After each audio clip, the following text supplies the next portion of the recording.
This is Brian Petty with Technology Tinker again, and we have yet another review.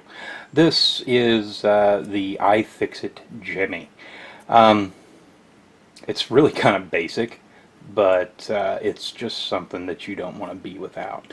I use this for everything from opening packages to prying open parts and enclosures.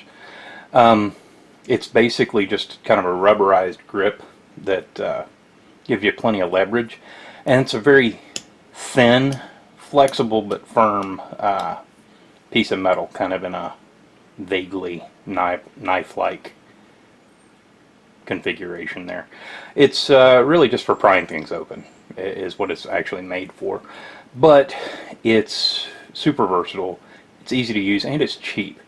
iFixit makes some of the best tools, tool kits anyway, for actually working with electronics, especially if you work with pre-built electronics. The Jimmy is a big part of my everyday thing. Eventually I'm looking to actually pick up one of their Pro Tool kits, which has all the spudgers and all the different bits that you need as far as drivers and suction cup and all that sort of thing.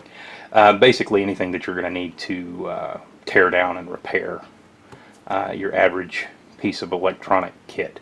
So this absolutely must buy. Again, I'll link it down in the description below. And if you have any questions, be sure to leave any questions or comments in the comment section. Thank you.